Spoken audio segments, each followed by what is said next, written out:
Ante Kvartic here for CroatianSports.com. I'm here in the visiting locker room at Staples Center with Australian-born Croatian Andrew Bogut.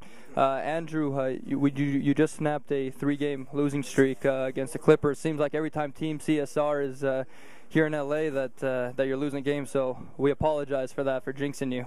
But last we left you in last year, we were talking about getting apartments in Croatia on Pag. Were you successful in doing that in the off season?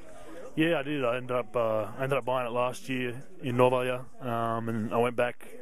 Sorry, I bought it 2 years ago, and I went back last year to finally, put furniture in and all those fun things. And it's taking us time, but it's getting there. So are we partying in Novalja this summer? Yeah, come by. First round's on me.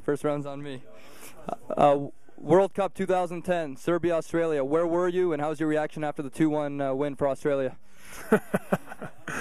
I was in Australia actually, so I was supporting the Socceroos. Obviously, Croatia wasn't there, so I was very happy that Australia won, no matter who it was against. Now, when I asked you who was your dark horse in the 2010 World Cup, you said it was an African team, and Ghana went to fourth. I take it that you wanted Ghana, that was your pick. How did you know they were going to get that far? Lucky, yes. There's always an African nation that comes in a dark horse, especially in soccer. You just never know. They've got so much skill, and there's so many players coming up, especially in the Premier League in Italy, that are from African-born players that are world-class players. Now, turning to Croatian soccer, have you been following the election between Stimac and Markovic for the reprezentacija? It's an absolute circus right now. Have you been following it at all?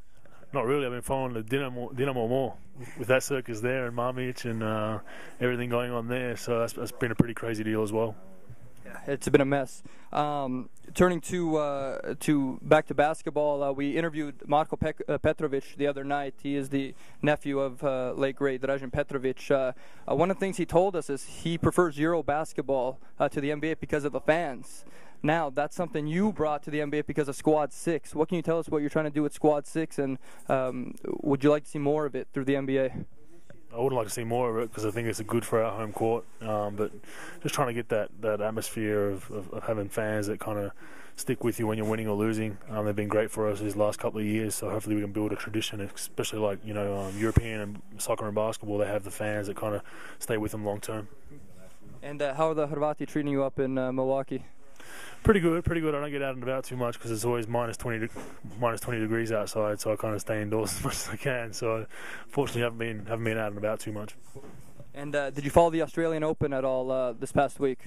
Yeah, I followed it a little bit. Obviously, the time difference was pretty tough to catch some of the games. And I remember growing up as a kid, that was my favourite time of the year because it was summer. But it was a good tournament for Djokovic. Just before I let you go here, what's the deal with Vegemite? The commentators hate it. The Aussies love it. What's your take on it? I'm more Ajvar. I'm more of an Ajvar man. Vegemite's not bad, but I mean, it's an very acquired taste. But I'm more for the Ajvar. He's Ajvar. He's not Australian. He's Croatian. You're here to hear first. Thank you again, Andrew. We appreciate your time. Thank you.